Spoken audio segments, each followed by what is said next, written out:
What's going on, everybody? I want to welcome you Knicks back. Daily Edition. Knicks Daily Edition, baby. I got a special video today. I'm kind of hyped, but because I've been working on this for a while. 2003-2004 Detroit Pistons, under the leadership of head coach Larry Brown, achieved one of the most remarkable upsets in NBA history by defeating the Los Angeles Lakers, highly favored Los Angeles Lakers, in the NBA Finals. That Pistons team, it was special not just for their victory, but for how they won. Through unselfish, team-first approach, staunch defense, and remarkable cohesion. So in this video, we want to explore the components of that team, their strategy for beating the Lakers, and why today's team, especially the Knicks, should consider emulating the Larry Brown championship model. That's what we're going to talk about here on Knicks Daily today. Stop the record and rewind that. Let's start out with their defensive prowess. The hallmark of the 2003-2004 Detroit Pistons was their suffocating defense. That team embraced the concept of defensive basketball, which was ingrained in them by Larry Brown. Larry Brown was a coach who firmly believed in the principle that defense wins championships, very similar to Tom Thibodeau. Now, at center, they had Ben Wallace. Wallace was the heart and soul of the Pistons defense, and that's what we want Mitch to be. He was a four-time Defensive Player of the Year. His ability to protect the rim as an undersized center, grab rebounds, guard multiple positions, that's what made him invaluable. Wallace's tenacity and work ethic set the tone for the entire team. Now, if we're talking about the small forwards, that's why I talked about McCall. He's like Prince. Prince provided versatility on the defensive end. Tayshaun Prince. He had length, What did he say? agility that allowed him to guard the opposing team's best perimeter player. And that was crucial for the Pistons' playoff run. Now, at power forward was Rasheed Wallace. Kwame was sensational last night on the offensive glass. He worked his tail off at both ends. And he was acquired mid-season, in which he brought a combination of size, skill, defensive acumen. His presence in the paint alone, alongside Ben Wallace, and his scoring, made it difficult for opponents to guard. And then you had Chauncey Billups and Richard Hamilton, the backcourt duel that contributed significantly to the team's defensive schemes. Billups was strong. Hamilton had stamina. Both of those traits enabled them to put pressure on opposing teams and the opposing team's offensive flow. But the scoring was so balanced as well. Their defense was paramount, and the Pistons were not a one-dimensional team. They had a balanced scoring attack, like we do, that made them difficult to defend. If we think about Chauncey Billups was known as Mr. Big Shot. Billups was the leader on the offensive end. He had an ability to hit clutch shots similar to Brunson and to make smart decisions that were crucial in crucial moments. He was named Finals MVP for that outstanding performance. Now, if we look at the two guard, that was Richard Hamilton. Hamilton was relentless in his ball movement and his movement without the ball. And he was a mid-range sniper, and that made him a consistent scoring threat. He had stamina and he had a work rate that was unmatched. But when they added Rasheed Wallace, they added an inside-outside presence who was capable of scoring in the post as well as hitting three-point shots and stretching the defense. Okay? But back to Tayshaun Prince, as well as the bench. Prince's scoring was not prolific. It was timely. Additionally, the Pistons had a reliable bench with players like Mehmet Okur, you remember him? Lindsey Hunter, Corliss Williamson, and that provided valuable minutes and scoring punch off the bench. But very important to that team was the chemistry and unselfish play. One of the most significant factors behind the Pistons' success was their chemistry and their unselfish play. Unlike many star-studded teams at that time, the Pistons operated as a cohesive unit. They didn't have egos that overshadowed the collective goal. And Larry Brown put it all together. His coaching philosophy had an emphasis on teamwork and playing the right way. Y'all remember that slogan? And that resonated with the players. So his ability to get the best out of his roster, preach discipline, and make in-game adjustments was pivotal. But it was even more important that the team was on his page and that they had buy-in. The team had players who were willing to sacrifice personal accolades for the sake of the team. And it was that buy-in that was evident in their ball movement, in their defensive rotations, in their overall unselfishness on the court.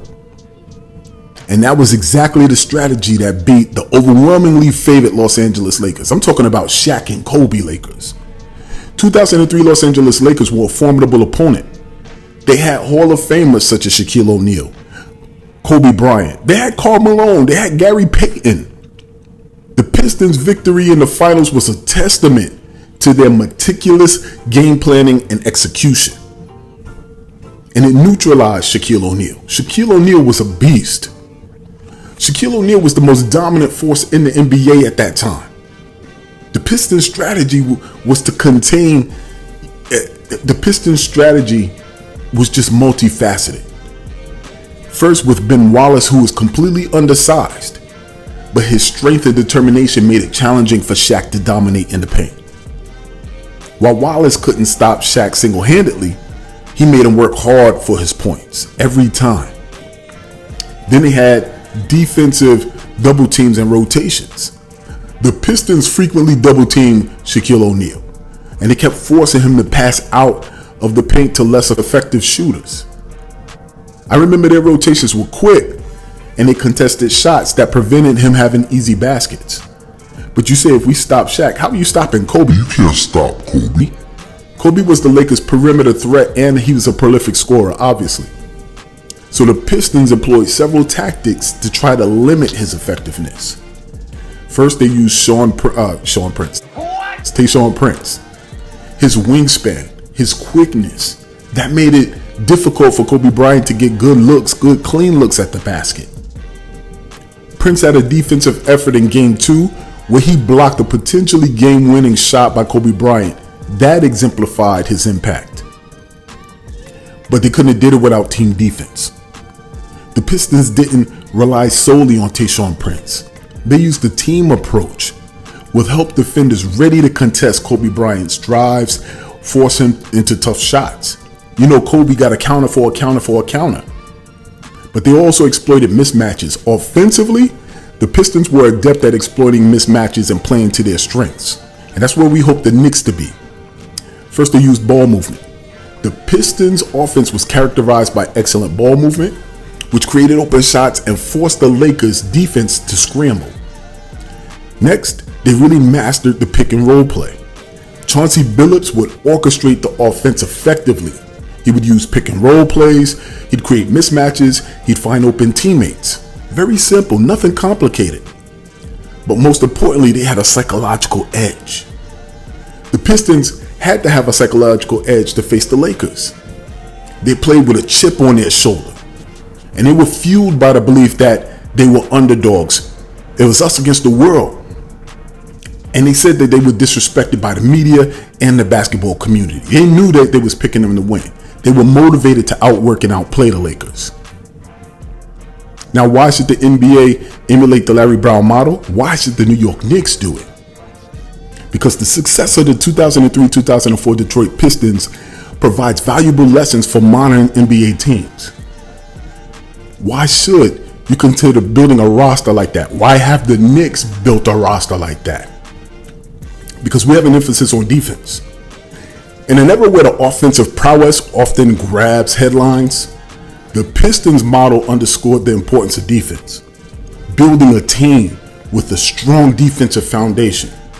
Not only can it give you sustained success, where defense is more consistent than the offense, shooting percentages can fluctuate, but the defensive effort and the principles, those stay maintained.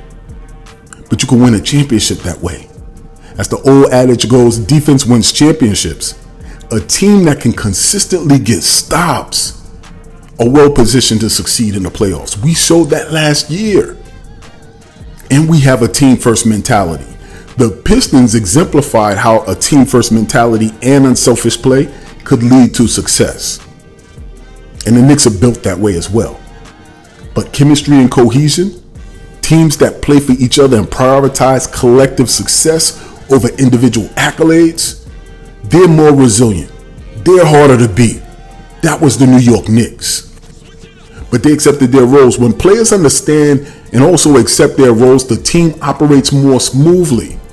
This was evident in the Pistons team because the players embraced their responsibilities. There was balanced scoring rather than just relying on one or two superstars. The Pistons showed the value of having a balanced scoring approach. Who do you shut down? At that point, it's unpredictable.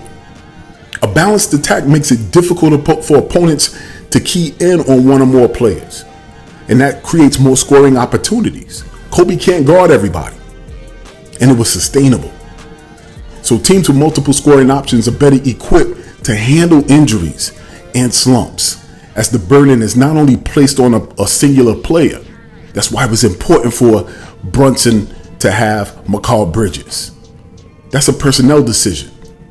And the Pistons' success was a result of astute personnel decisions. When they decided drafting and development was a priority, they identified and developed players who fit the team's culture and system. And that's crucial because that's what the Knicks have done. The Pistons smartly drafted and nurtured their talent. Then they went and got mid-season acquisitions where they got Rasheed Wallace, who was a game changer. Teams should be willing to make bold moves if it means enhancing their championship prospects or moves that other teams don't see. And they got to be willing to be adaptable, especially the coaching. Larry Brown's ability to adapt and make in-game changes was instrumental in the Pistons' success. But if y'all remember, prior to him going to Detroit, he was considered a failed coach. Strategic flexibility, coaches who can devise and implement effective strategies based on their personnel and the opponent's weaknesses are going to have a significant advantage. A coach who can develop players, get them to buy into a system, can maximize a team's potential. And that's exactly the type of adjustments we've seen with Tom Thibodeau and these New York Knicks. So we don't need to look any further than the 2003-2004 Detroit Pistons. Unique, special, achieved greatness, defense, unselfishness, exceptional coaching. That victory over the Lakers in the NBA Finals, Kobe and Shaq, wasn't just an upset. That was a testimony to the power of teamwork, strategic brilliance, formula that can be applied today. Formula that we have in the New York Knicks. That's why I'm confident about this team moving forward. We emphasize defense, balanced scoring, smart personnel decisions, adaptable coaching. Because we've incorporated these elements, we can now have a sustained path to success and potentially replicate that magic that the 03 or 04 Detroit Pistons created in beating the juggernaut of the Lakers with Kobe and Shaq. What say you? Keep this in mind. Same thing applies to life that applies to our team. If there's no struggle, there's no progress. But remember this. Whether it's out there in the real world or here in these YouTube streets, here in Knicks Deli, everybody eats. I'm your host, Sheer, and I'm out. Sensational.